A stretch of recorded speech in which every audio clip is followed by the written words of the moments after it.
the nation. Region Review.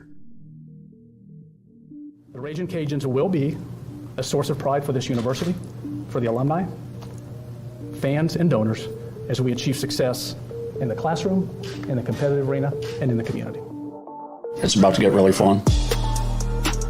We're looking for dudes that will stand up. Well, Coach, let me tell you today, I'm here and I'm ready to stand up. And I challenge you, Raging Cajun Nation, to stand up with us. Stand up with us. Let's lock hand in hand and let's walk through the gates of Omaha. Hey, I love y'all boys. Let's grind every day starting today. Let's do it. Y'all ready? Alert! Ready? Who's that team ready? Who's that team ready? That's up. I got one thing to say right here. Cajuns win!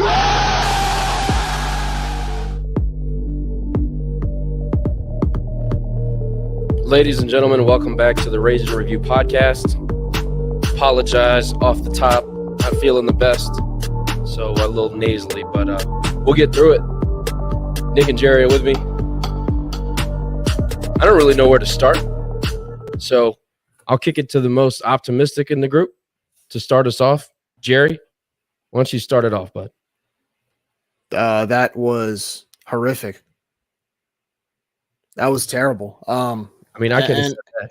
I mean, look, I know I'm the optimistic one, but to start off that slow, we just looked out coached, we looked outclassed, it just wasn't our game tonight. And I understand you had the short week, but so did Southern Miss, and they were able to find ways to win these last 2 weeks against teams that we've dominated in the past. You know, whether it's Arkansas State or Texas State. I mean, it seems like we played better football these last two games than them.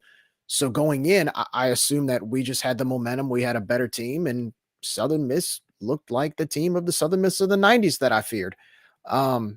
But, you know, just to mention a few things, if you want to go win on the road in a short week, you can't get an early turnover on downs when you get an early interception. You can't miss field goals. You can't throw interceptions. You can't miss point after touchdowns. And by the way, we missed two because we got the extra point blocked and that missed 2-point conversion. When you get the ball in the second half to get momentum back, you can't fumble the football as you're driving down the field into Southern Miss territory. And then late in the game, you can't get another turnover on downs when you're in the red zone or when you're inside their 10-yard line. I mean, if you look at the points, we left anywhere between 14 to 26 points off the board tonight. We turned the ball over 4 times. I mean, you're not going to beat FCS competition like that, let alone Southern Miss. And look, give credit to Southern Miss. They came to play. Their defense was stout, like we had known going in. And I mean, the first half, their offense, I mean, Will Hall came in with a great game plan. So as much as this hurts to lose to them, I have to give them credit too. They played a great game, but too many self-inflicted wounds for us. By far the worst game we've played this year. So had to get that off my chest. Just not a good game. Yeah, I will agree with what you said. You can't give up 29 points through the second quarter and think that you're going to have any chance of winning. Still, somehow, despite all you said, Jerry, we had a chance to win with 2 minutes left on the clock. Like, that in itself was unbelievable. I think the difference, well, one, like you said, first play of the game, we get a turnover, and then we go and go 4 and out. Like, didn't even look competitive in that first drive that we had. Play calling was questionable at some points in the game. And look, Southern Miss looked like they wanted to win the game. And Southern Miss looked like they were, God, how do I say this without sounding like an a-hole? They looked a step faster. Well, no. What I was going to say is Southern Miss look like, okay, let's pretend this is Friday Night Lights.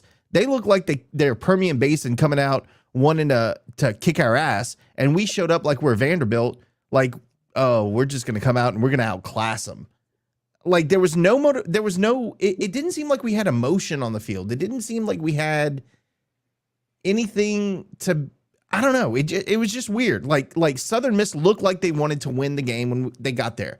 The atmosphere, the fans, they were into it. They were doing this stupid little dance on the sideline, which I hate, by the way. I don't care if we do it, who does it. I think it's dumb. But anyway, they were doing their little dance. They're getting hyped up. They're, after every big play, they're showboating and all that good stuff. But then we just didn't look like we really wanted to be there. And then we go 3 and out, 3 and out, 3 and out, 3 and out. Well, actually 4 and out, then 3 and out, 3 and out, 3 and out. And nothing, no emotion, nothing, just business as usual. So again, when you give up 29 points through the mid-second quarter, I mean, what do you expect to happen? That's really hard to come back from. So credit to them for being pumped up, but their defense was good. Their defense was really good. Our defense in that first, I don't know what that was the first quarter and a half, man. I mean, we're getting beat on simple play. Like, it's hard for me to even put it in words because I'm flabbergasted by what happened in the first half tonight. Second half, I thought we made some really good defensive adjustments. But again, on offense, we made some plays and we were still in it. But then we go and we turn the ball over and all this stupid stuff. It was just hard to watch.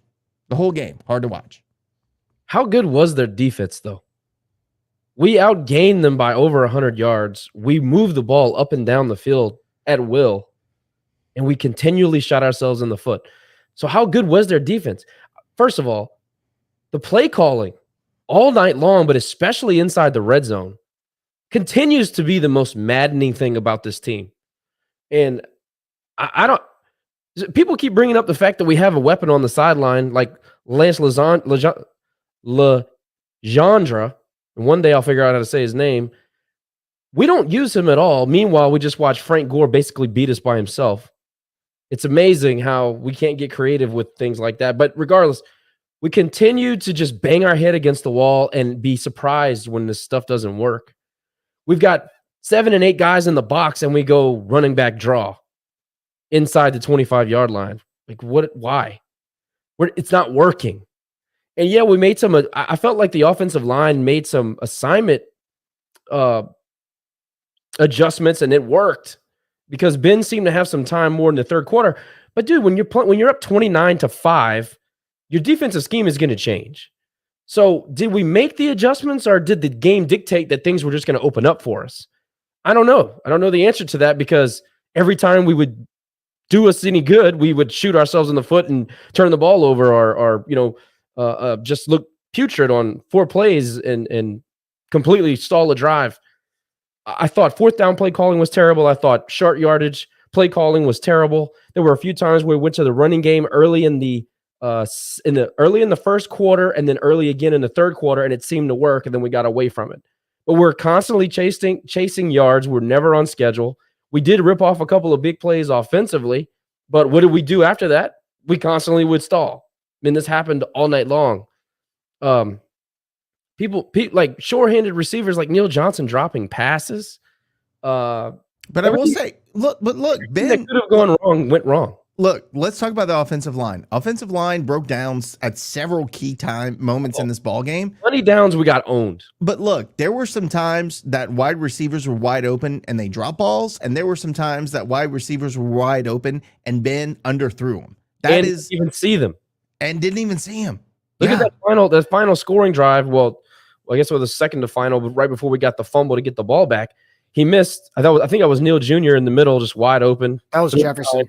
Yeah. Well, he missed Jefferson on the seam route that he was wide open. Should have scored 3 plays before that. Right. And let's go back to Kyle. Kyle asked me, he said, how was this game hard to watch? Down 29-5? That's hard to watch. I've never been more angry at a sporting event in my entire life. And I don't care that we came back. Yes, I stayed for the entire game or watched the entire game. But let me tell you, I was pissed off the entire game. I was pissed off from the moment we couldn't score when intercepting the ball on the freaking 40-yard line, and we can't even get a first down.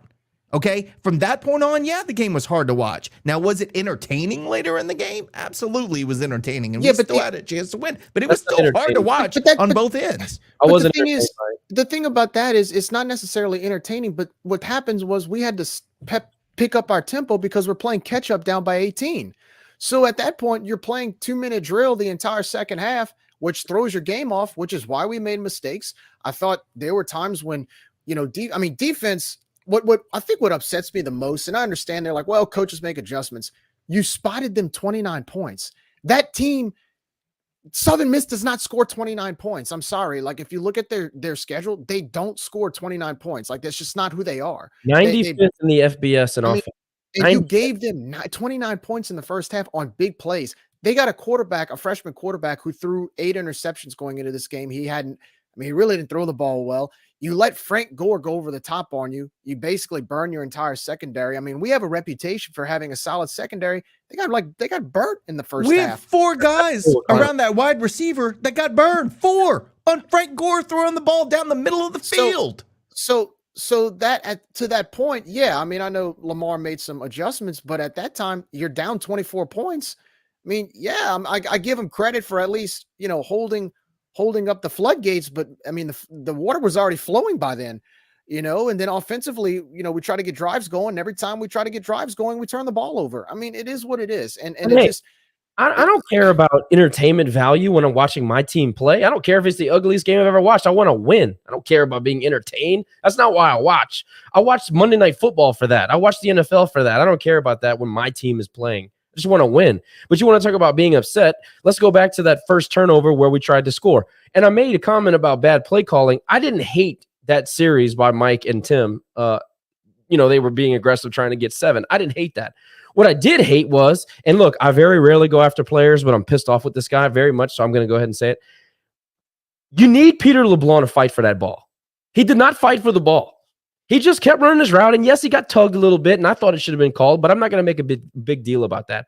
But there was a couple of plays tonight where he needed to fight for the ball, and he just didn't, which goes back to one of the play calls where I think it was a 3rd and 4, Jerry, where we run a toss sweep to him, and he gets all of 3 inches. Yeah. How did he earn that toss sweep? What are you doing? He's, in my view, one of the softest kids on the offense. Why are you giving him that opportunity right there? But here's another problem with that, Josh. The play before, I believe Terrence Williams got a gain of like maybe a few. He pretty much only got like 1 yard at the line. Their front 7 was stuffing our rushing attack that we couldn't do anything. That was the comment that I made about they had 8 in the box and we're going to run a running back draw.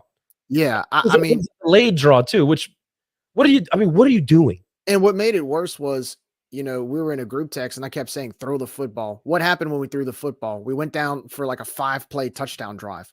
We were gashing them in the passing game. Thank goodness for Michael Jefferson, because it could have been a lot worse.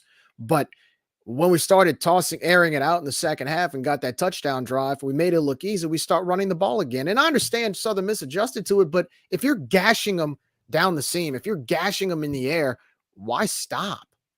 Why stop? Well, I think they were giving up a lot over the middle until we got to the red zone. I think that was the game plan. It looked pretty obvious to me. But there was just so many different things that you can go back and point to. Again, I thought we got dominated on money downs. When we needed things, we didn't get them.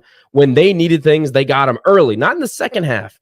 But again, you're up 29-5. Things change. You start playing the game differently. And Nick just made a point. Nick Deal made the point about how everything that happened early, it impacted about, points on the board and how we went ahead and played the game. I mean, obviously, that's every game kind of plays out that way. But going back to being mad about watching the game and not being entertained, why are we down by 15 points and we're running an 8-minute offense? It took 6 minutes to score, which should have taken 2.5. I mean, I saw no urgency. I saw no amount of hurry up. Nothing.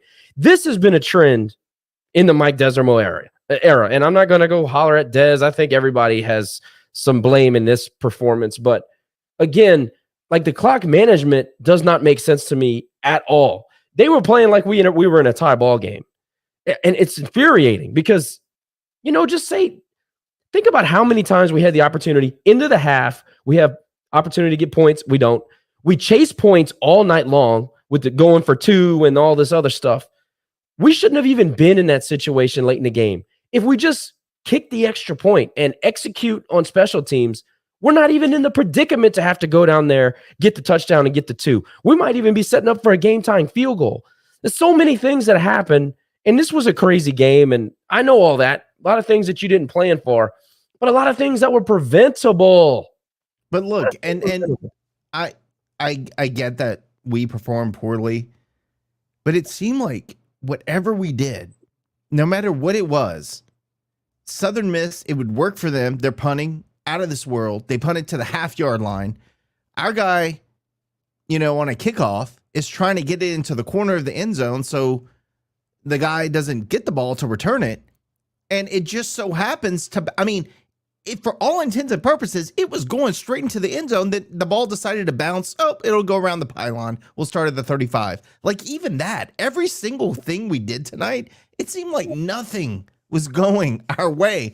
And I think that I don't know if that's just by coincidence or your own doing by having such a crappy start to the game, or just psychologically when things start going downhill, things just, without you even thinking or wanting it to go a certain way, everything just collapses. And that's almost what it felt like tonight. Nothing went our way. But to your point, Nick, about the punt, look what happened 2 plays later. Ben's in the end zone. He stays in the box, throws it, to the flat, and he gets a safety. We kick it to them. Very next drive, they score again. It goes from 20-5 to 29-5 in like 3 minutes. We all knew that they were going to get a safety on that. And as soon as that ball stopped right before the goal line, there wasn't a single Cajun fan that didn't think, well, damn, there's 2 points. Yeah. But it's a snowball effect at that point, because you try to run, you run Terrence Williams for like a yard or two, then Ben rolls out, throws it in the flat, it gets the safety. So we give them the ball back, by the way. They score. That's it right there, 29-5 at that point. It's just, you can't, again.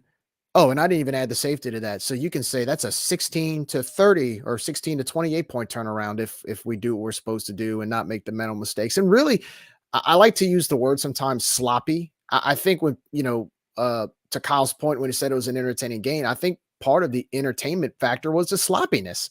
For example, Southern Miss picks off our 2-point conversion. The guy runs back, and credit Ben. He was able to make the stop, but the guy, muffs the ball on the way back, and you got all of these follies going on.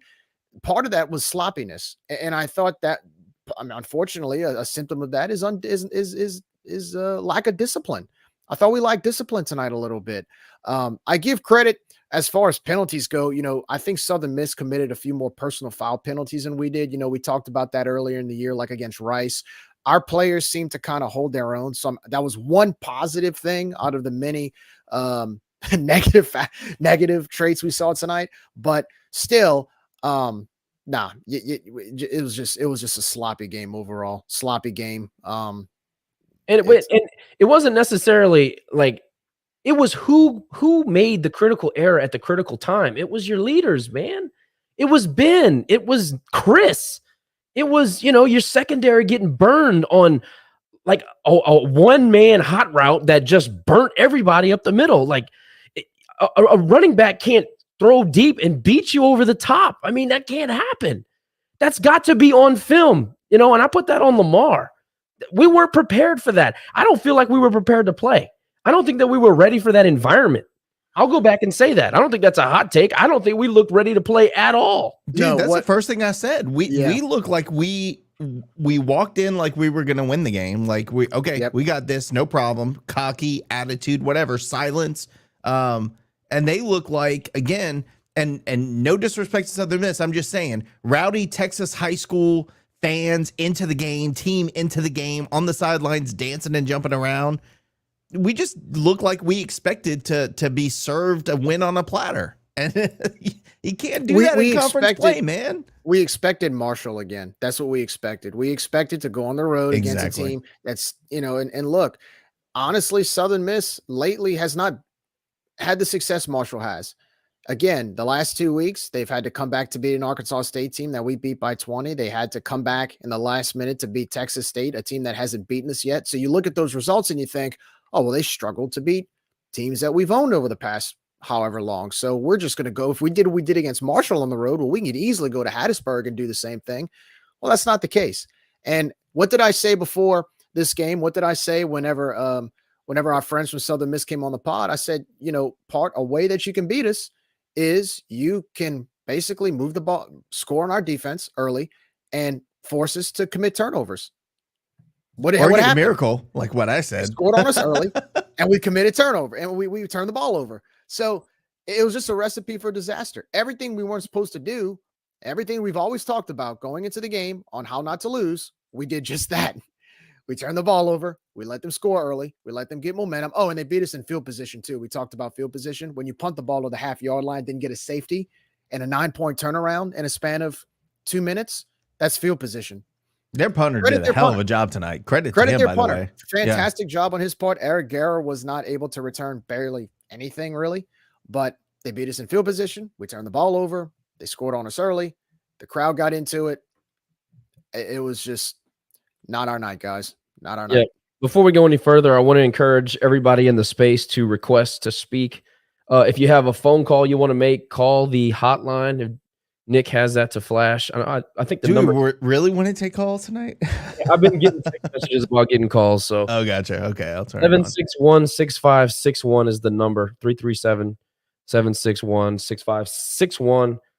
You guys go ahead and request to speak. We'll get you in. But I was mostly disappointed by not looking ready to play. Like, I know it's a turnaround. I know it's a short turnaround. It's a short turnaround for these guys too. And Michael knows damn well the history between USM and the Cajuns. So there's no way that this, and so does Troy, and so does Munoz, and so does a lot of these guys on this coaching staff. So there's no way that the players weren't aware of like some of the history, some of the hate, some of the rivalry, what Hattiesburg was going to offer. I just don't buy that they weren't ready for the moment, but it didn't look like it. That was the most baffling thing to me. Did that surprise you? Austin, we'll get you here in just a second. I'm going to let these guys say that, and then we'll get you in. Did it surprise me? We were still in the hunt. Long shot, right? A lot of things had to go our way, but we were still about the current state of things. Right, but we were still in the conversation that, hey, if we beat Troy and things happen along the way, we could still win the West. So you would think you'd come out all cylinders firing, and it's, again, like you said, baffling. It's baffling to me that we came out what seemed like just as monotone as possible. And again, credit to Southern Miss. They had their guys ready to go, and I think Will Hall outcoached us tonight. And I think their defensive coordinator, what's his name? Our old coach from last year, Austin Armstrong. Yeah, linebacker coach Armstrong. I mean, he did a hell of a job tonight. They were ready for us. Yeah. Nick, you're surprised at the lackluster effort early. I'm shocked at that the most. Just coming out not bad. We didn't come out bad. We came out brutally. That was extremely bad. Yeah. Yeah. And we've always been known to set the tone early. That's always been our motto. And we're not usually the ones playing catch up. And no energy at all. The second play of the game, you pick it off, or was it the first play or second play? You pick it off. Good way to respond, right? Good way to respond offensively. You have the ball in Southern Miss territory, by the way. Set the tone early. Nothing. Zero. But what did Frank Gore Jr. do after we started containing him in the second half? He didn't. I mean, we outgained him. What we outgained him in total by 200 somewhat yards in the second half, but still managed to.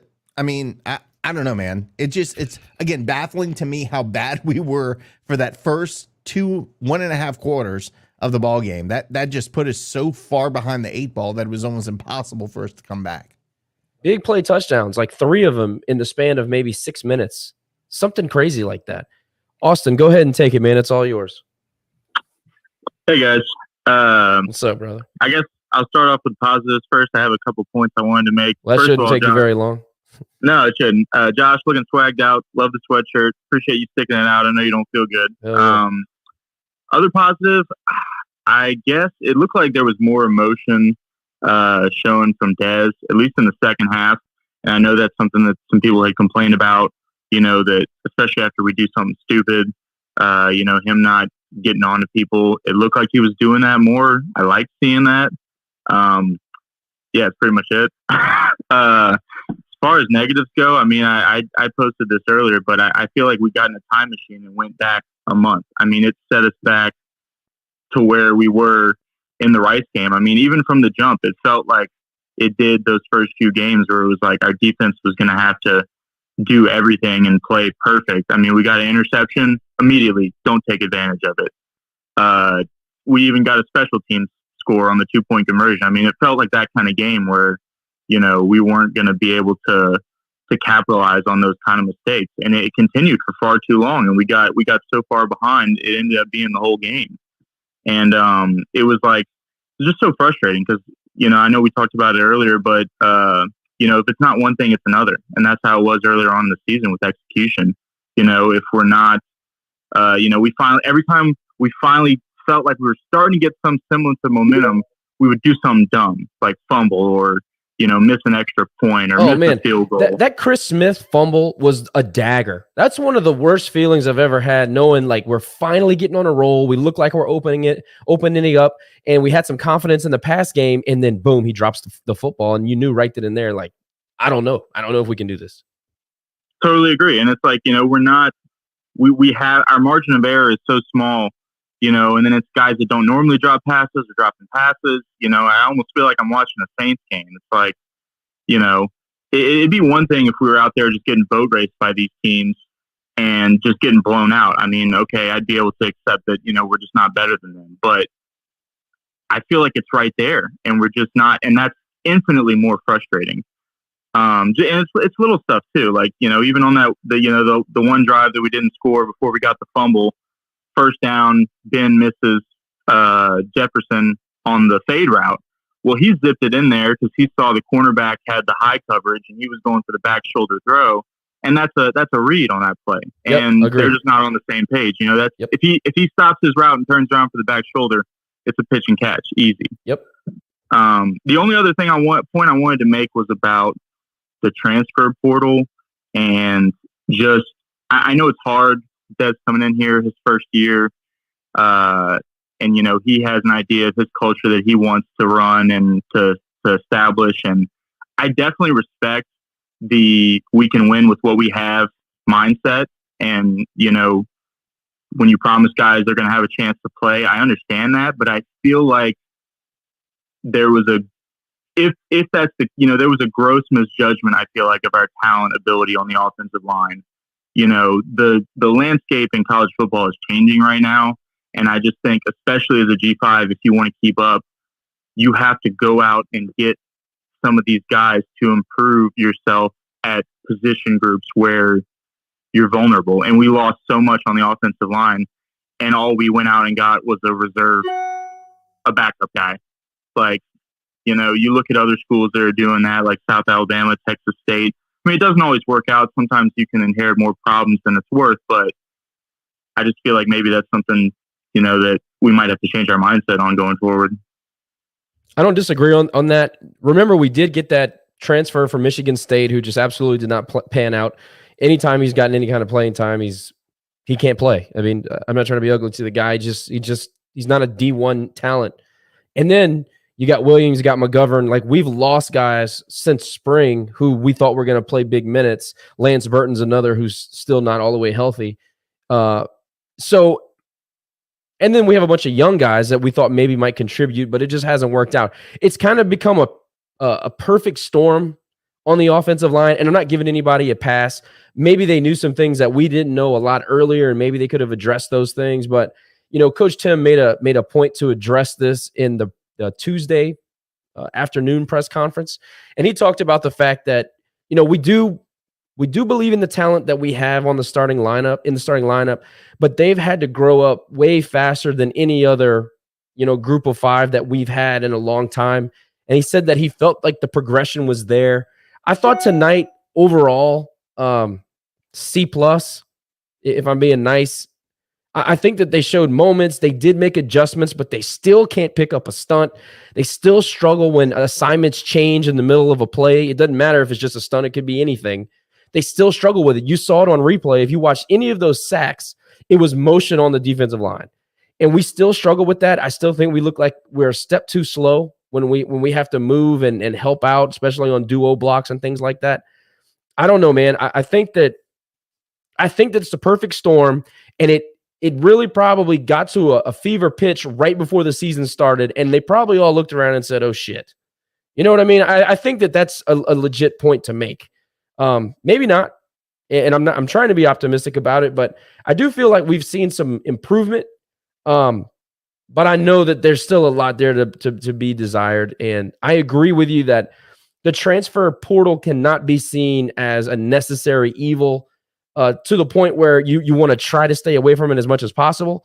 I think that you have to use it to your advantage at some point. I think the G5 leagues or the G5 schools have got to be able to benefit from it as well as the P5. Appreciate you chiming in there, Austin. A great Cajun fan who probably stuck it out like the rest of us psychopaths. Hey, Josh, just want to mention there seems to be an issue. Can you hear me? There seems to be an issue with our incoming line tonight, so it might just be a message only type of thing. We can't get incoming calls right now, so okay, leave a message and we'll play it. Everybody leave a message and we'll play it and we'll react to it. Sorry about that. Late night, plus me being on the shelf has kind of screwed everything up this week. But by the way, let me go ahead and I've got Kyle. Let me go ahead and get Kyle. Okay. Hey, Kyle, you there, bud? Juco, hang tight. Kyle, you there? Yeah, he hung up. Go ahead. You're good. All right. Juco, if you're ready to go, man, it's all yours. What's going on, guys? How y'all doing tonight? Oh, not great. How are you? Could be better. Yeah, I know it could be. So here's my thing, man. I'm looking at USM, right? And I'm looking at how they use Frank Gore. And I tweeted this out. Man, they use Frank Gore in a passing game. They use him in a wildcat, run the ball, hit anywhere they can get the ball in his hands because Frank Gore Jr. is a stud. We know that. He even passed for a 52-yard touchdown, right? Yeah. My thing is, for us, man, we got to figure a way out to use Lance. Man, this kid is like we're wasting his talent, right? We can line him up in different formations where he'll be able to, open up the running game. It'll be able to open up if you do, misdirection, wildcat formation, fake the jet sweep, hit off the tackle or whatnot, man. And I feel like if Southern Miss can use a running back as a wildcat quarterback, why can't we use a converted receiver whose primary position was a 4-star quarterback coming out of high school, was one of the highly talented athletes coming out of high school as a quarterback. Also, he's like 6'2", buck 195. Frank Gore's 5'8", 165. I don't know. He's small. He's a lot smaller than I expected him, but he was tough as hell. If Lance is a big, tough kid, he looks like a tight end. If he can't be used in that role, who else could? Because you look at the offensive line, man. Look, number 65 was getting whipped. He was getting they was whipping him. They was whipping some other ones. But and when you have a weak offensive line like that, and it's not the strong point, man, you gotta figure a way out to open up the running game. You got some thoroughbreds back there. You got Terrence, you got Chris Smith, you got Capote, you got some guys that can really run the ball, but can't run the ball if the offensive line is not opening up holes. Man, I was watching Southern Miss, man, and it's like the offensive line was just opening up the floodgates of heaven, and they were just running until we made some adjustments in the second half. Man, if you have a talented athlete like Lance, man, it will confuse the defense because you don't know if Lance going to run. Lance doesn't have to play the whole game. But like when you're in the red zone, man, figure a way out to use them. You know what I'm saying? Just likewise how the Saints use Taysom Hill. But the Saints, went 1 for 5 against, that was Cincinnati. But anyway, you got to figure out a way to use your weapons, man. Figure a way out. And that's all I got to say, man. Hey, man, thanks for checking in. I agree 100% with you. You got to find a way to get the ball in the freaking red end zone when you're in the red zone. Because what we're doing right now is not working. I mean, call it what it is. It's not working. One thing about USM and Frank Gore and those guys, they play with a physicality that looks like it's part of their identity. I mean, they were tough as hell. I don't know how much better they were overall on the depth chart as far as talent goes, but man for man, they were tough, way tougher than we are. And I'm not trying to say that we're not a tough team, but Southern Miss has a different level of physicality and toughness. And that showed. And in their environment with their crowd and everything going, it's a different place down there to play. And when they get rolling, it's a snowball effect. It's a freight train, and we couldn't get out of the way tonight. We didn't help ourselves by continuing to make mistakes. That certainly didn't help. But I had a feeling like it didn't take very long to see, I don't know, maybe 6 or 7 minutes into the game, they were just tougher than we were, you know? Maybe they were fresher than we were because they got to sleep in their own beds last night and the night before that. I don't know. A lot of that stuff is you know, people go on the road all the time. I'm not trying to make an excuse, but every little advantage counts in a game on Thursday night, right? You hear the NFL guys talk about it all the time. Well, on top of that, Josh, we've said before, we've seen Ben get better as the game goes on. But tonight, I mean, at some point, Ben's got to start the game hot. Like, we can't just rely on him getting better as it goes on. He's got to start making plays earlier in the game because we can't, again, get the ball at the 40-yard line to start the game and then go 4 and out. Like, well, it's not just on him, but I'm just saying he's got to be better than that. To me, tonight was Ben. This is Ben Woldridge, and this is why we've had 2 quarterbacks to play the year. High highs, low lows. And it's not all his fault. The offensive line did not help. The receivers, in many cases, did not help. I thought the tight ends had probably their worst night of the year. Tight ends did not show up tonight, and you guys know I'm very pro tight end. I mean, we've got to do better right there. Now, I swear, we still didn't attack the middle of the freaking football field like we should, but that's neither here nor there. I'm not going to get on them about that tonight. But also, too, the lack of consistency of running the football, it threw off the entire offensive scheme, especially when you get behind by 24 points. You know, we start running Chris Smith a little bit in the second half. You know, you run some of these sweeps up the sidelines every once in a while, but, you know, on short yardage, we couldn't do anything. I mean, short yardage was probably our worst. To me, was the worst side of the offense that we saw tonight. But it's always been bad. I'm just like, can I make the argument that at some point you just got to know what your damn weaknesses are? We're 7 games into this thing. At some point, you got to know we just don't run the ball well. Right. Let's try to manufacture a running game rather than force the running game when it's not working. Right. I don't know if we're doing that yet. So you can make the argument that the running game didn't help the pass game, but maybe the plan should have been to set up the run with the pass like we have the last 2 games. I didn't see that. It looked like we were just trying to force feed the backs. Again, early in the first quarter, we had a couple of runs with Chris. We had that toss sweep to Dante that worked. There was a few things that we mixed in there that I liked, stretched the field a little bit, made them play sideline to sideline. But on money downs, when it was obvious, when we were in jumbo packages and 13 packages, when it was obvious we were trying to run the ball, we couldn't do it. Again, tonight, there was a couple of times now later in the game where they stretched the game out and they were more interested in having us run minutes off the clock rather than stopping us from getting in the end zone. I think that a lot of that shit can be deceiving because, oh yeah, we got 3 yards here, we got 4 yards here. To me, that's not what I don't watch that part of it. I watch when they know you need to run and you know you need to run and it's 3rd and 2. Who's winning the line of scrimmage? It's not us. No, I'm with you. Hey, I got a voicemail to play for my boy Chuck from Everyday Eagles. Do we want to eat the crow now? I guess we'll eat the crow now. All right, here we go. Hey guys, this is Chuck from the Everyday Eagles podcast. Man, just wanting to call and say that y'all put up a great fight. I know that it wasn't pretty either way. It was sloppy. As somebody that was at the game, I can tell you that the atmosphere there tonight, you'd have thought we were playing for a conference championship. I think I know y'all made a comment about the players dancing and the fans dancing. But y'all put up a big fight, and we knew that defense was going to be a key issue. Special teams was going to be a key issue. Pass rush was a big. So I just want to give you guys credit, and I think y'all are right there in the fight, guys. So we want to lose to good people like y'all, but we're happy that we won. So Southern Miss to the top. Love you guys. Be safe. I'm glad he's positive on us right now because we sure. I was hoping that he was going to cuss us out. That would have. I know, but hey, again, credit to them showing out tonight, man. And I said it, and they did.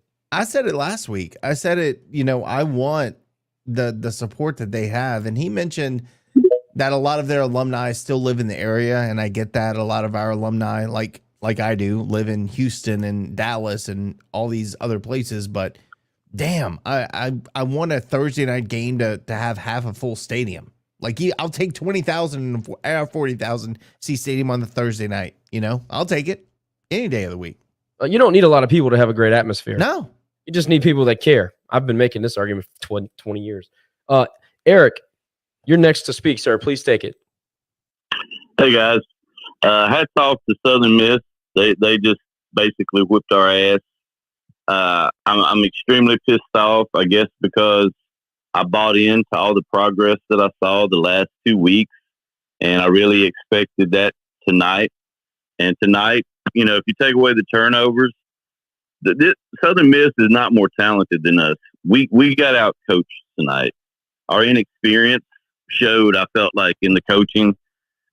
We finally made some adjustments in the second half on defense, but I felt like a lot of this was on coaching tonight. We didn't seem prepared. We didn't make adjustments early in the first half, and it cost us the game. Like Nick said, we got behind, and that was it. And even at that, even as shitty as we played, we were in it with 2 minutes left. How do we look at that, though? Do we say, well, damn, we fought back hard enough, then we gave ourselves a chance to tie it? Because I'll be honest with you, I'm a pretty optimistic Cajun fan, and I did not think we were going to go down and score. I'm just being honest. I love these guys as much as anybody, but I'm just telling you, based on everything I had watched to that point, I had very little confidence that we were going to cross the end zone. Well, y'all talked about being entertained at the beginning of this Twitter space. I wasn't entertained at all, and I know you said you weren't either, Josh, but I wasn't entertained. I was pissed off. Because it's like, what are we doing? Why are we running these plays? Why aren't we making adjustments? How the hell is the halfback throwing a touchdown pass on us? Well, to your point about, making the comeback, I think it is crazy because we were one possession away from scoring and tying it up. But I think what frustrated me about that is when I look back at all the missed opportunities and points we left off the board, we could have put this game away in the third quarter if we would have done everything right. And that's what was frustrating to me. I mean, the fact that it's great that we made a comeback, but also we should have never been in that position to begin with. 100%, Jerry. And I think that goes more to our talent level than it does to our coaching. Absolutely. And the guys not quitting on the game. They could have quit when they got down so far, but they didn't. I mean, I love that about them, but we made too many mistakes and poor coaching choices. I'm not going to argue with anybody about coaching tonight. Even Des said in the post game, right before we came on, I listened to him talk to Cody, and he said, I got to have my team ready to play. I put this on me. He took blame for it, and Des does that, and that didn't surprise me, but he meant it this time for sure. There was just something different about how he said it, and I'm sure you guys can go back and listen to that, but I'm not going to argue with anybody. I said myself, look, I'm a huge Lamar Morgan fan. I've been saying that, but since before he got hired, I thought I tweeted out that Will Hall took him to school and paddled his ass in the first half, because he did. I mean, everything that he tried, Lamar was on his heels, man. Like everything worked. So it's okay to say I got my ass kicked. I'll get better, learn from it, and I'll come back stronger. But what I don't want to hear is, blah, blah, blah, excuses. I don't want to hear that. We all know what we saw. Their little offense, 95th in the country, okay? This is a bad offense. 29 points through 30 minutes of football. No matter how you slice that, it's bad. Right. I love Dez. I love Lamar. I want them to succeed. But like I said, I feel like their inexperience showed tonight bad. Worse than it has any time this season. Y'all have a good night. All right, Eric, thanks for checking in. Everybody hang tight. We got Kyle. I'm sure he has a lot to say. So, Woody, we're going to get you in just a moment, sir. Please hang tight. Kyle, what's up, man? Yo, Y'all going to commercial break or what? Sorry, we were a little busy. We had other colors. No commercial podcast tonight, huh? You got it. It's straight emotional. It's straight emotional. Let it rip, rant and roll. Right? Is that what we doing? That's what we're doing, man. Brister After Dark. Okay. I just wanted to be sure. Okay, first of all, Nick, I really like what you had to say because I think that with all the misses I'm hearing tonight, your miss is as close as anybody's miss from where I'm standing. Okay, the fact was we went in there overconfident, and you want to know one of the reasons why we went in there overconfident? We flew to Biloxi Gulfport International Airport, and then we got on a bus. Take the bus with all your players and let them know this is the old time way to play football. Like old time religion. Because you know what? USM played that football game like it was old time religion. What did we play it like? Whole household, man. We played it like it was mass. We going in there for 30 minutes, say 10-hour fathers, and we getting the hell up and walking out the door with a win. No, they was rolling on the floor. They were holy rolling. Y'all there? We hear you, Y'all man. there? We're listening to you I see preach. y'all like about to fall out of the camera shots and stuff. But what I'm telling you is they came to play football. They did. Old time freaking football. That little nothing of a nothing named Frank Gore Jr. What was he, 5'3" and 115 pounds? He whooped our ass. Like Bruce Lee. He kung fu the shit out of us.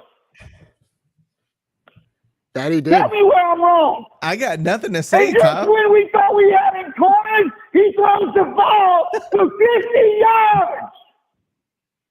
How do you not know he's a passing threat?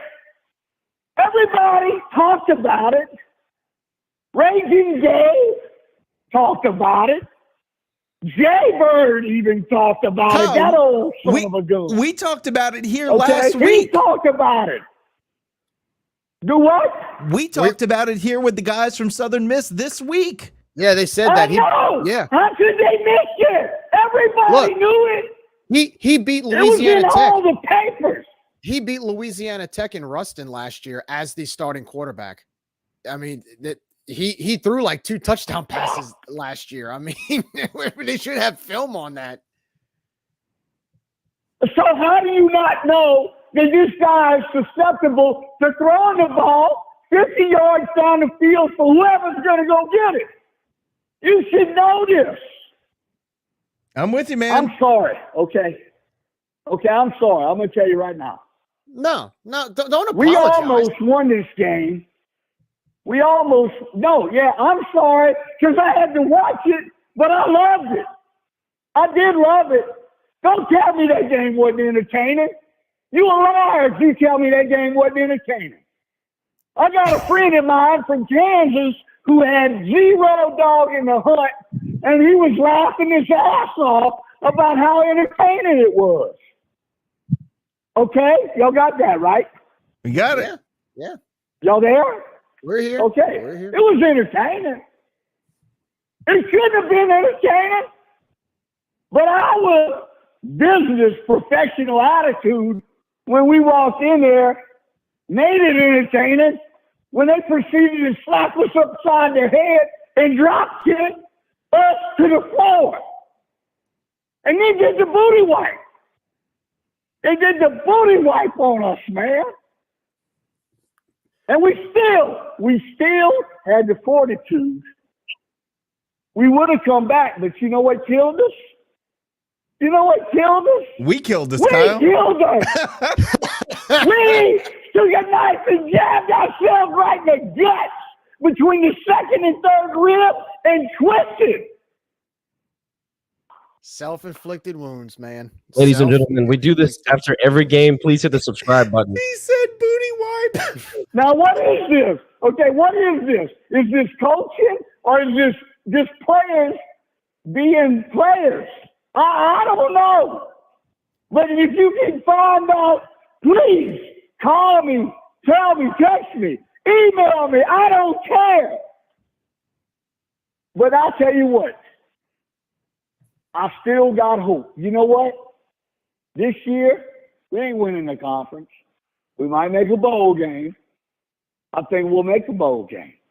And I hope we win it. But next year, this collisionist class of collagenous junk is going to come together, and it's going to be a ball club. I promise you.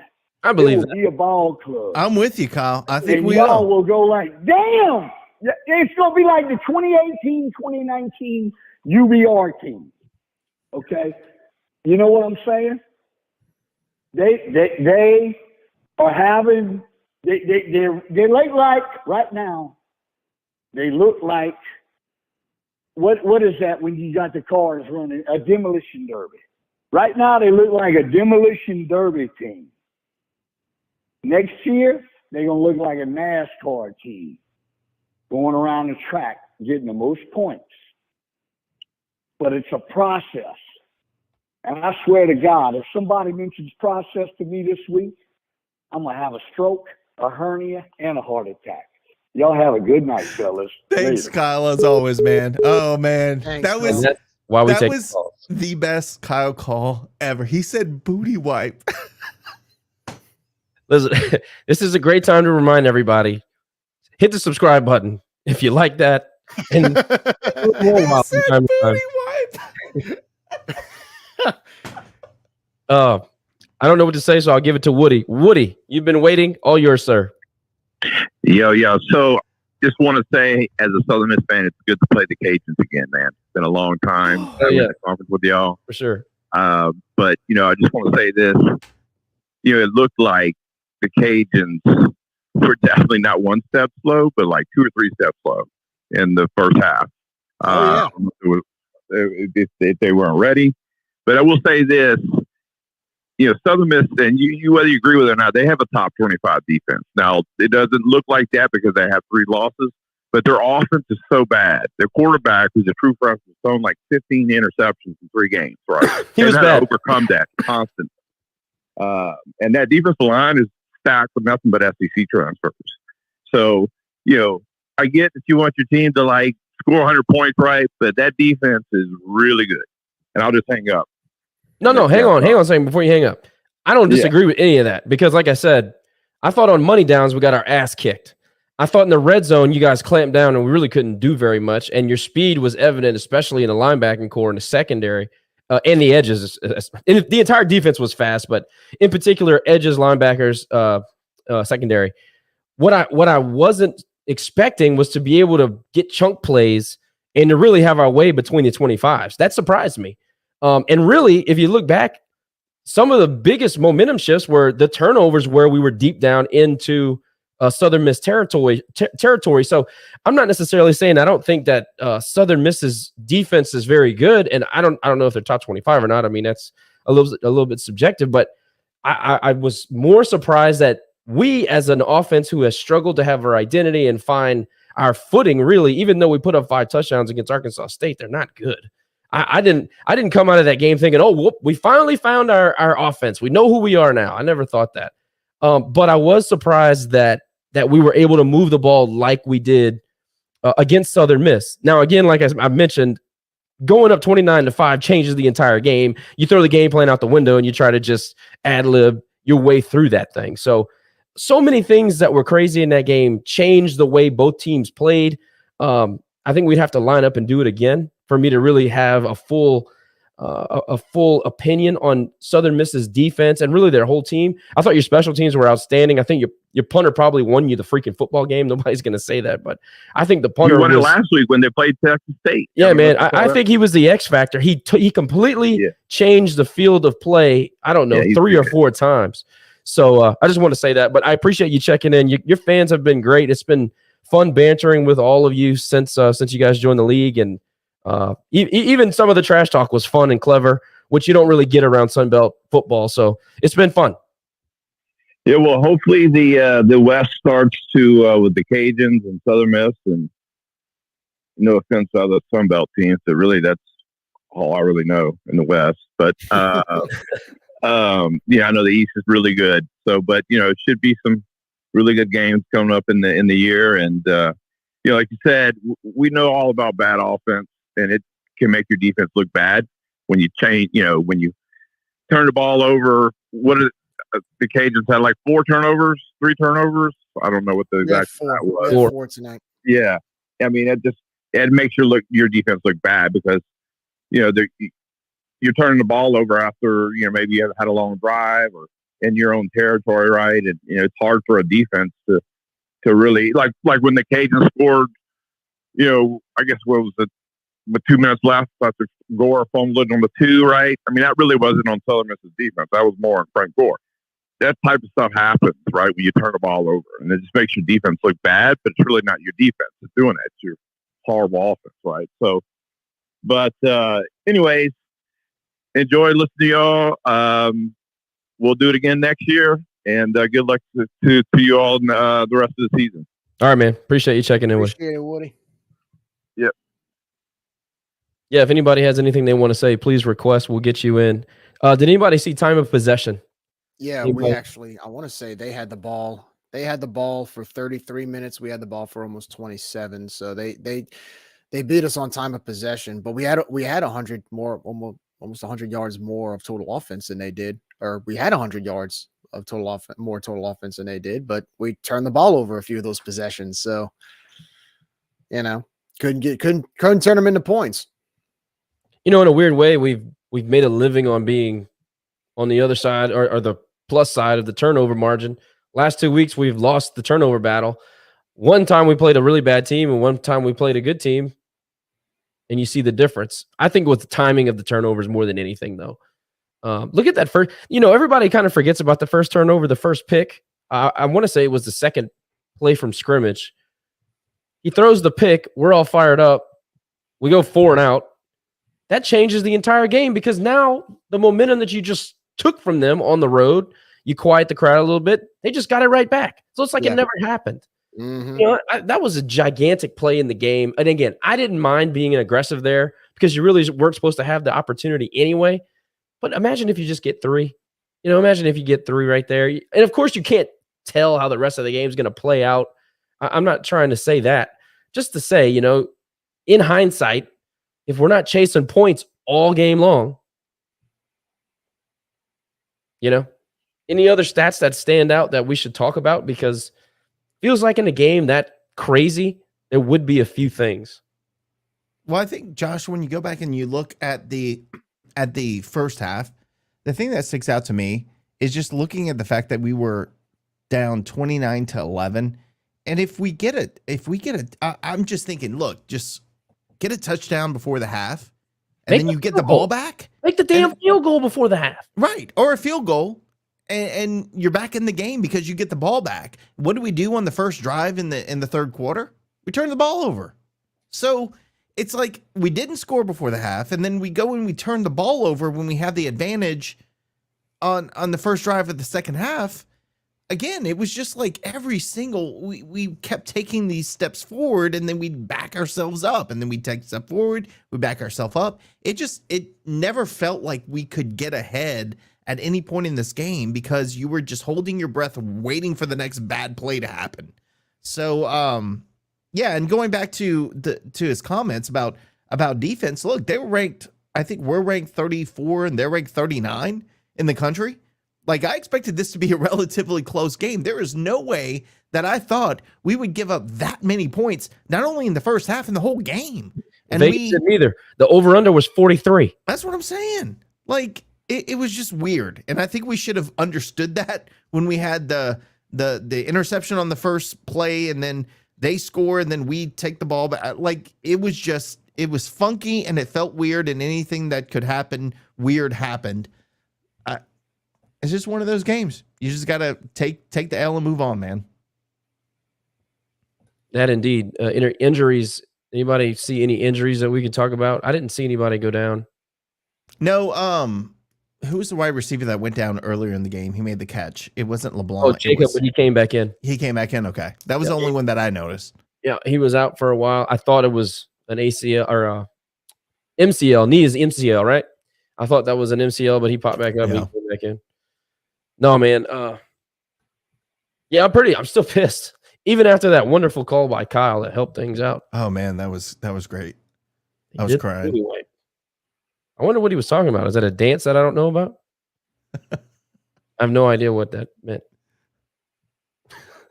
Look, Jerry, what are you reading? Raging Paging?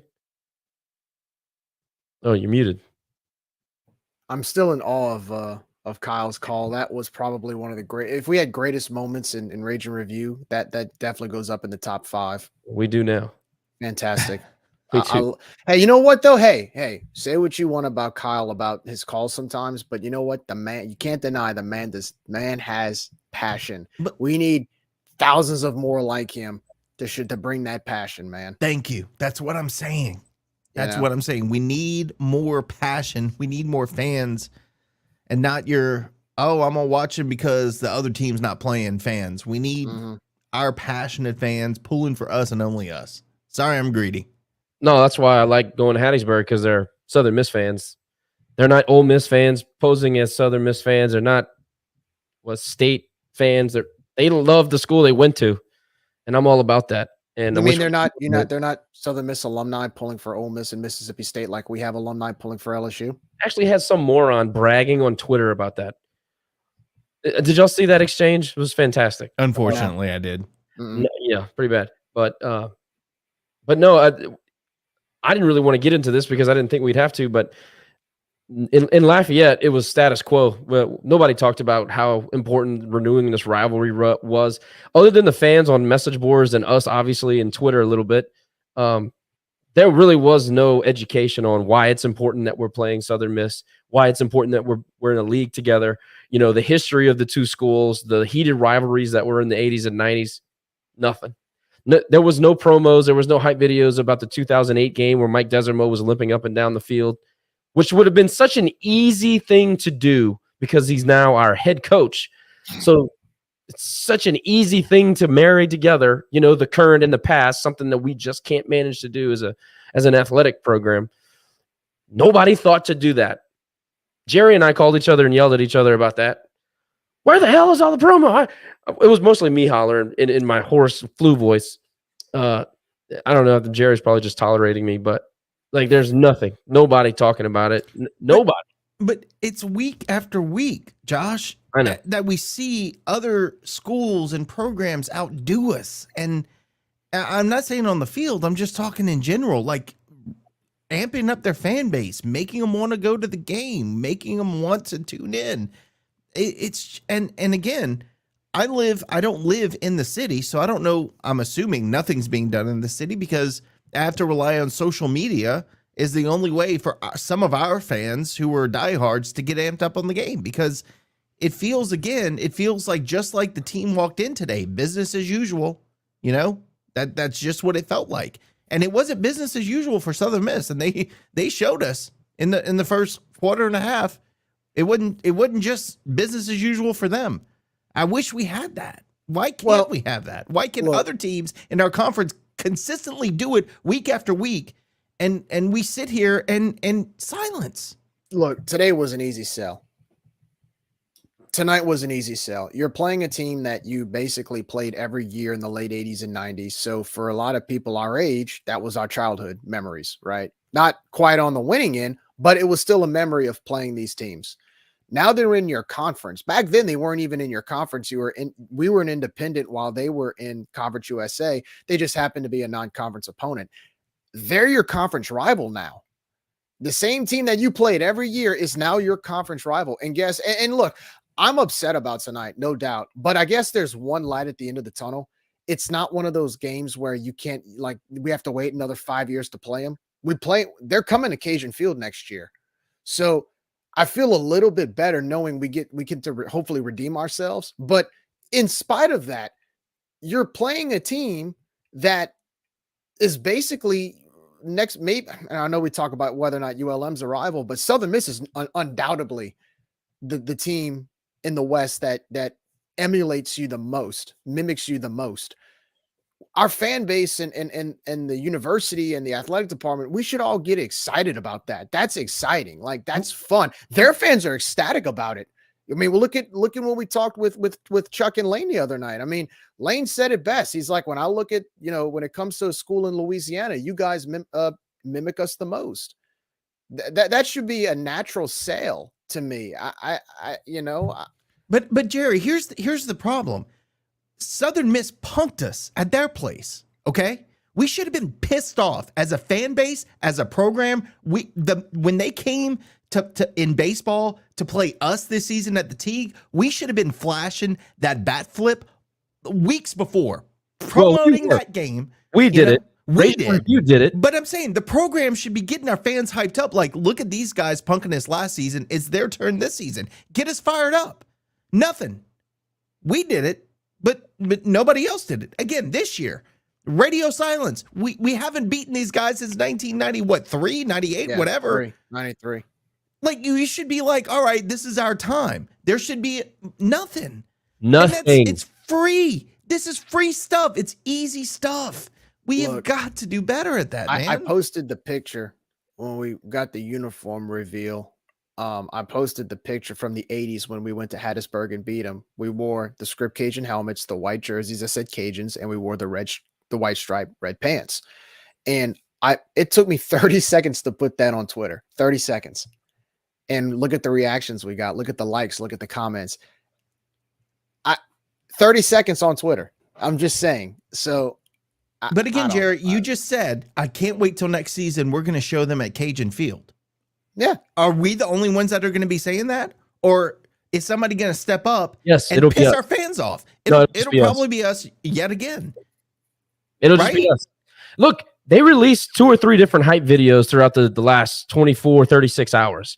And, I made a comment about, and it wasn't an ugly comment. I just made the point that, hey, maybe media wants to step it up for this game. It's a good opportunity to make some extra content, pump the fan base up. It's not enough to tell them that we're playing a game. You got to educate a lot of these people on why it's important. You can't just show somebody the front of a book. You got to tell them what's in the damn story. We don't do that. We do what we're supposed to do and we clock out. I hope I'm not offending anybody. Actually, I do. I hope I'm offending you because you're not doing your damn job.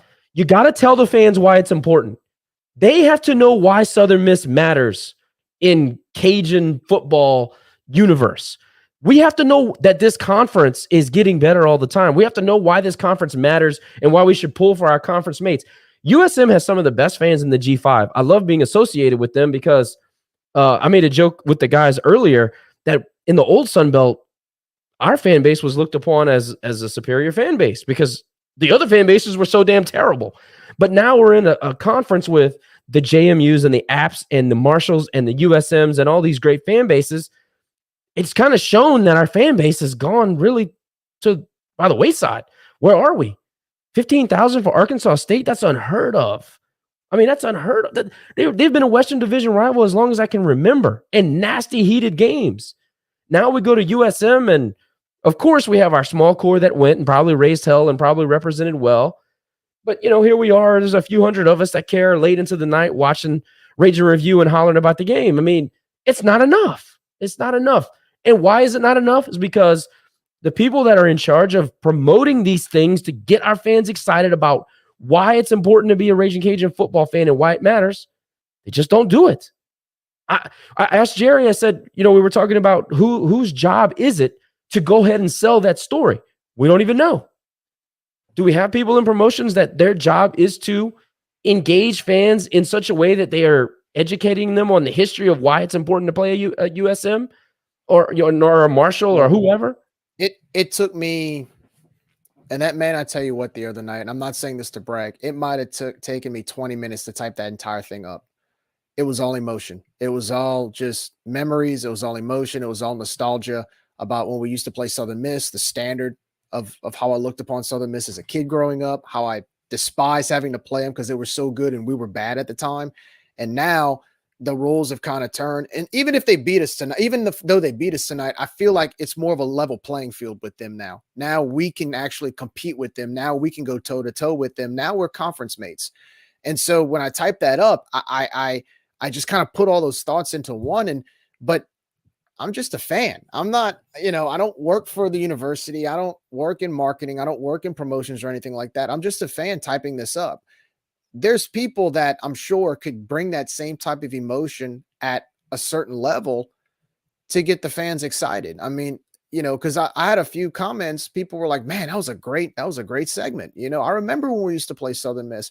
We still have a lot of fans that remember those days. You just have to bring it to the forefront. One thing what I always enjoyed, I know we did for homecoming, football would always post like a homecoming video with like Jake Delhomme or Peanut Tillman with narrating, and they would show old clips from the 80s and 90s, Brian Mitchell running it for a touchdown and the A&M win and Jake Delhomme throwing a pass to Brandon Stokely. We need more of that. To me, we need more of that because, again, in order to look forward to the future, you have to appreciate the past.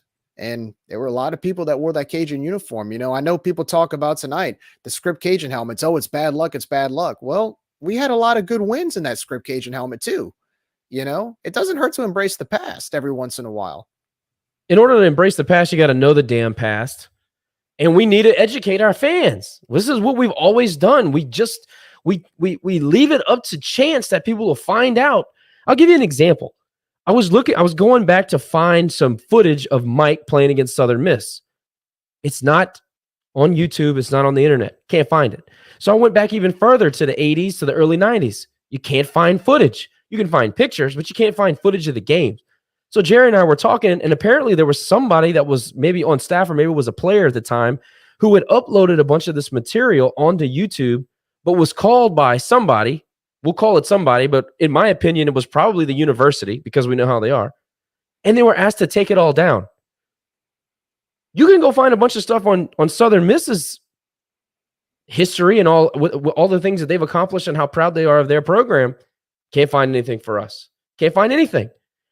All these other universities and programs have figured out that you have to preserve history. You got to teach history if you want to keep these fans engaged and get new generations of fans. They've all figured it out, but we can't figure that out either. So we can't go find stuff that's archived to get jacked up about these old rivalries that we're renewing now. And then we still don't go out and educate our fans as a university. We don't go out and educate our fans about why it's important that we're playing them. So how the hell do we make this comment about how we can't get anybody to Cajun Field because the opponent is always weak.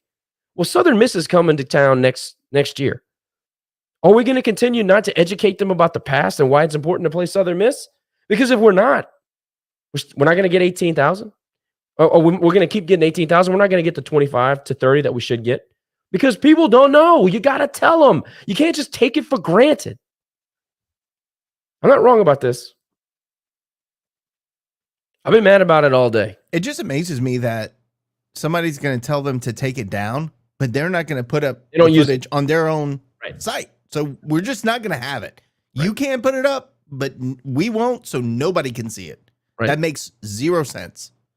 It makes sense when you're talking about this university. I really got to say that.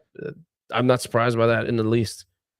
I want to encourage anybody to get in to speak if you have anything to say before we run. I know it is a work day. Big Nick's got to be at the airport. 6:30. Good time. Doubling down on the reason why we stay up later than the radio stations and the reason why we put out content more than the universities because we care. We don't have enough people that care as much as we do. Not we. I'm talking about everybody that is within the Rage and Review realm that care enough to watch and follow us and all these things. We need more people that care like we do in order to keep this thing growing. This thing meaning our fan base. And right now we just don't have enough of them. So we got to find ways to continue to grow it. I mean, grassroots takes a long time, but it's probably the strongest bond that you make. Somebody's got to do it, man. Yeah, somebody's got to do it. If we don't, who will? Mr. Jacob, it's all yours, sir. Please.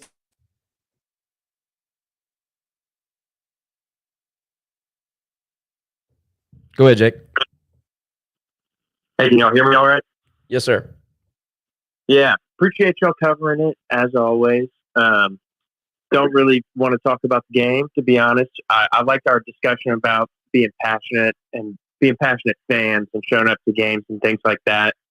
And one of the things it reminded me of, and I'm not trying to talk about Kansas too much, but something that they did for like all undergraduate freshmen, and I was a first-year grad student when I went up there, but they had a traditions night where everybody went to, all students, like first years or new students, were invited to the football stadium, and you learned the traditions of the school, right? Like learned what do students do at football games when KU gets a first down, when KU scores a touchdown.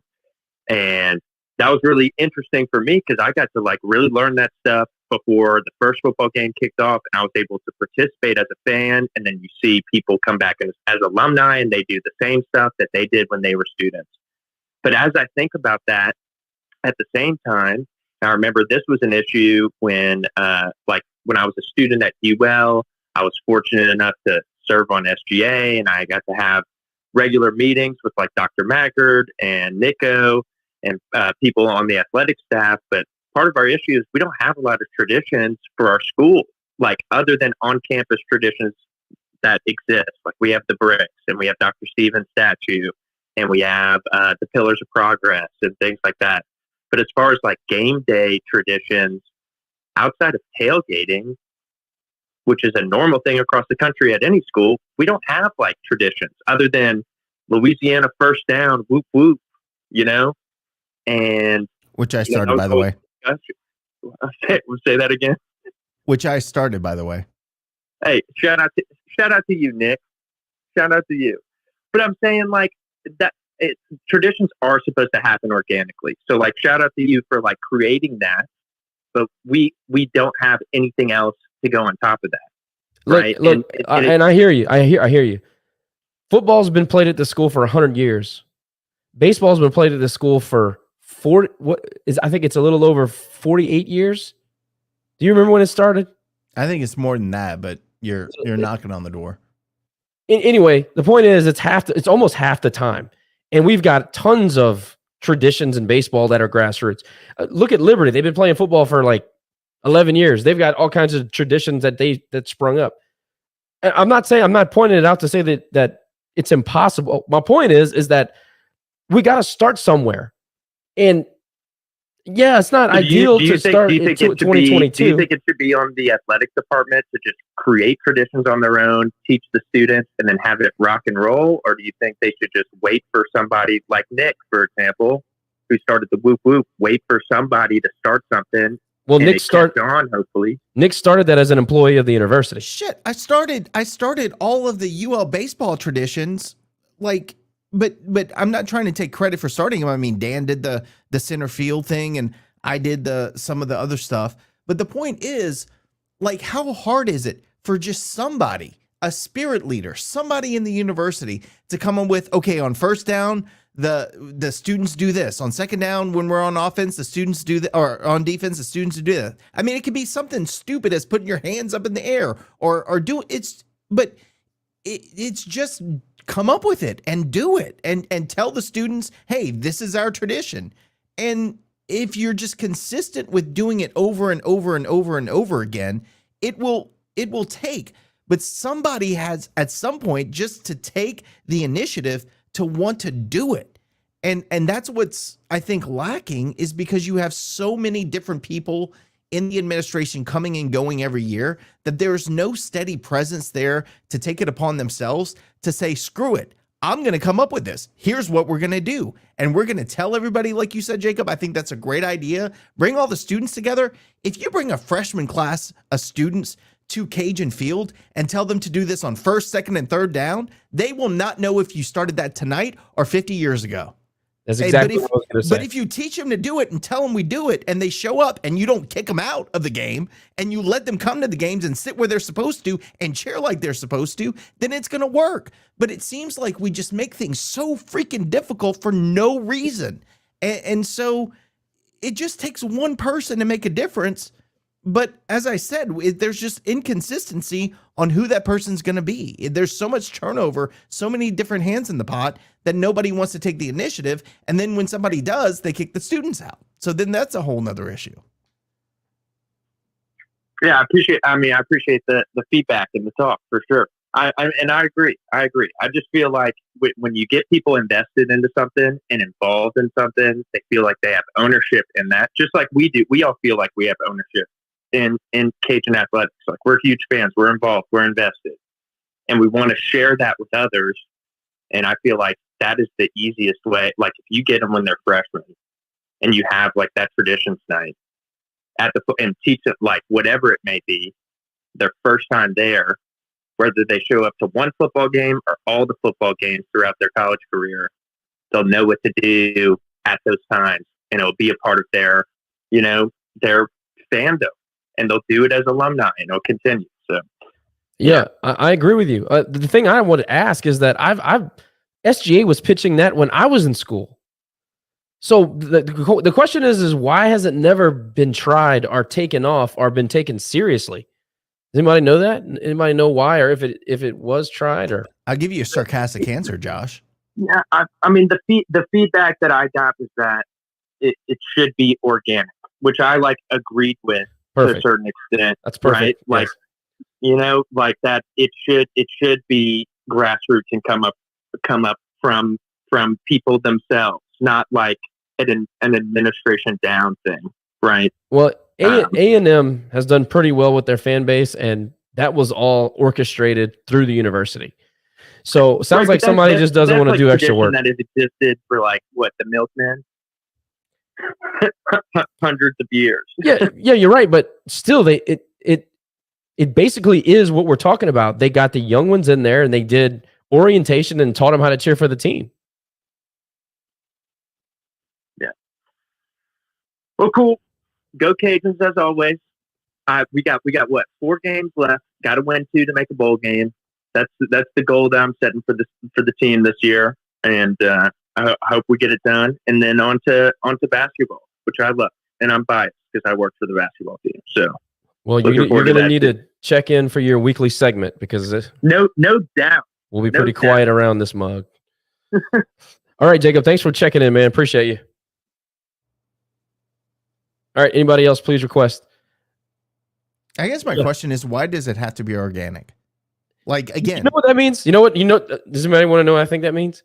They don't want to do it, so figure it out. Yes, it means you figure it out because I don't have time for it. I was an I don't care enough to do it. 18-year-old freshman not knowing what the hell I'm doing, starting stuff at UL that to this day, 22 years later, is still happening. Just because I said, screw it, let me try this. And you know what? Some of the stuff I tried didn't work. Some of it is still being done to this day. Dan McDonald, when he pressed that play button on the center field, guess what? Nobody did anything that first game. 40 games later, if you don't press that button right at the third out on that inning, people are screaming at you. Yes. But we don't even try. Why do we not try? That drives me nuts. Well, like traditions such as... I talk about this all the time. I'll let you go, Jerry. We talk about this all the time. We don't have enough shared energy at our games to have something organically happen. Not in football. Like volleyball has a few things. Baseball has a ton of stuff. Softball has a ton of stuff. Maybe tennis, but I haven't been to enough matches to know the difference. But like basketball and football, no. There's not enough shared energy for everybody to get into it to where it's worth even doing. We built a damn bell and never ring it. That was a tradition, right? Let's build this big bell tower and we never hear it. What's we built the point a tradition that never got used. Go ahead, Jerry.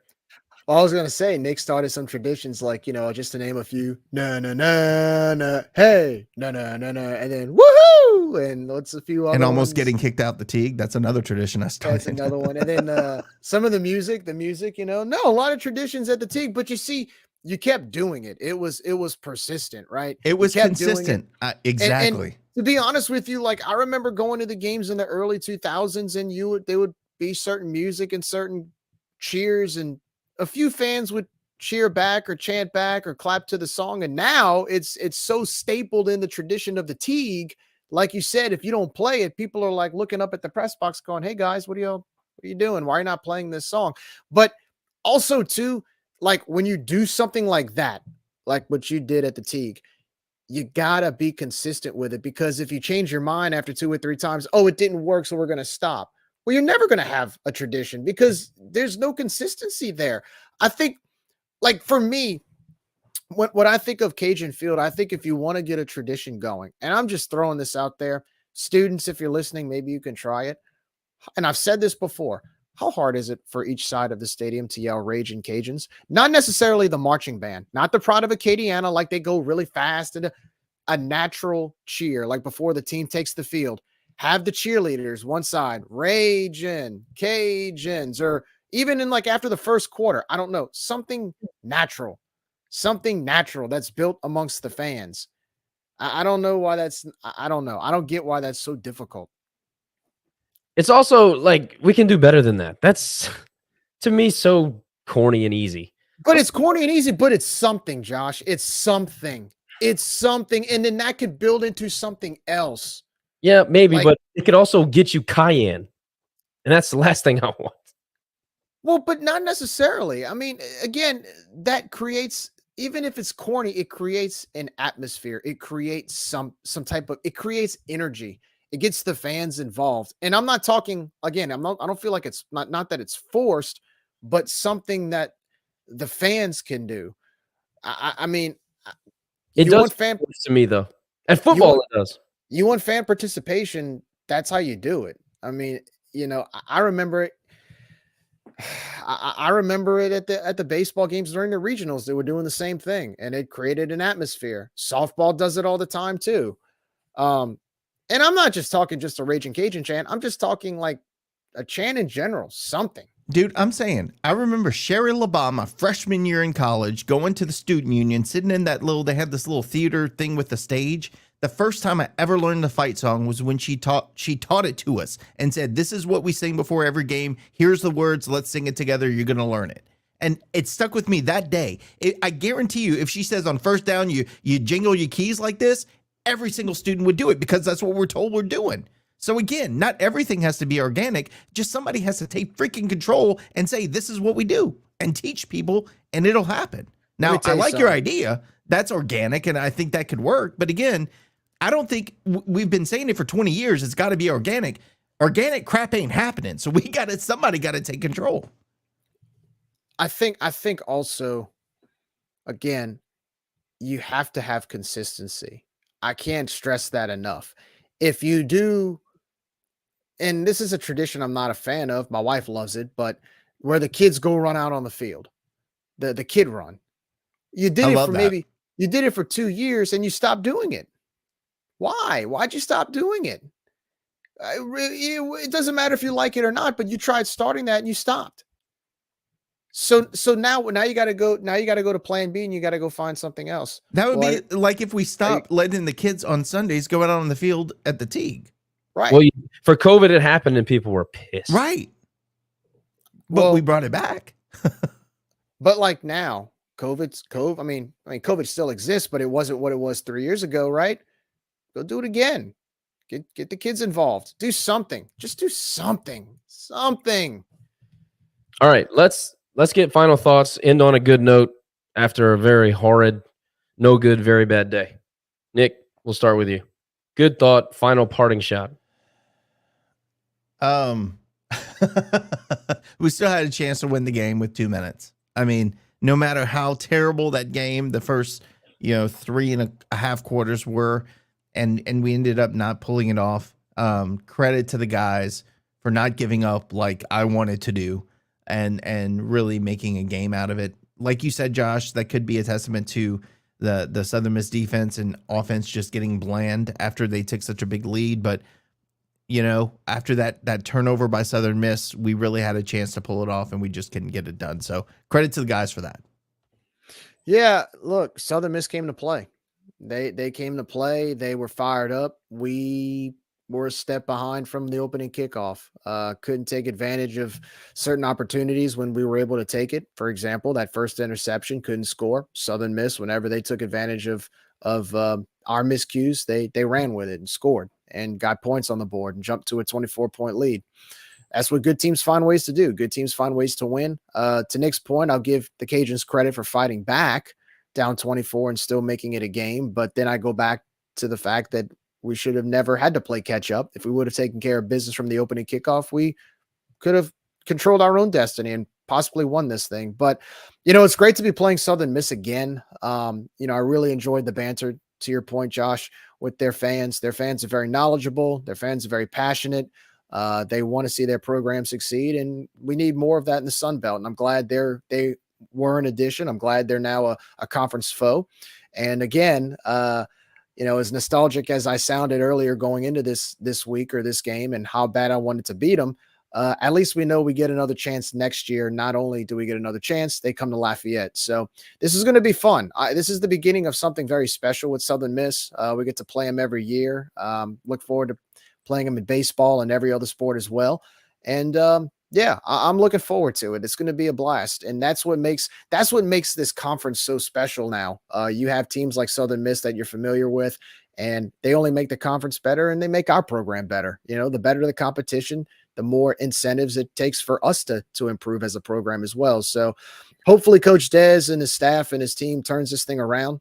You really don't have much wiggle room. You play Troy next week, but you have a 9-day break. Team can regroup. Let's get back to the drawing board. Let's regroup and let's get ready for Troy next Saturday.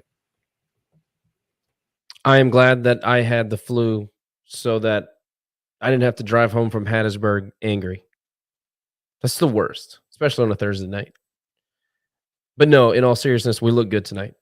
Our uniforms were spectacular, as they always are when we wear those lids. So that's my positive thought for the day. Shout out to Jordan Quibido. I thought he was the most physical player for the Raging Cajuns tonight. He continues to be, and he's only getting better. Feels like he gets better. As more playing times, more reps that he gets, it looks like he's getting better as a leader and as a player for us. Ladies and gentlemen, if you like what we do here, please hit the subscribe button. It is always fun bringing you these post-game shows, especially when you're on the road back to Lafayette, especially on a really tough late night day game or weekday game where you're going to drive home and be angry and there's nothing to listen to and no podcast works out quite like the Raise and Review podcast. So hit that subscribe button, like, share, rate, review, do all that stuff. Help us out. Really helps the pod out. We will come back to you. I guess, what do we have? Another mini bye week now. We'll play in 10 days. Yep. And we'll be hosting the University of Troy. Troy State. Oh, we're doing that? Yes, we're doing that. Oh, man. I'm still mad they put our wrong name on their tickets, so they're Troy State. What tickets? A couple years ago on football or baseball, they put some stupid name for it, like Lafayette University or something, and I'm still mad. Oh, Troy State, then it is. There you go. That's what I'm talking about. Fair enough. All right, everybody. We'll do a preview at some point, and we might actually have a pop interview with some folks. So stay tuned on that if you guys didn't see that message. But anyway, well, it was a tough one tonight. Back in Hattiesburg, they're still own us for now, but that'll change next year. Back at Cajun Field. Stay safe, drive safe. Everybody be good. See you next week. Go Cajuns.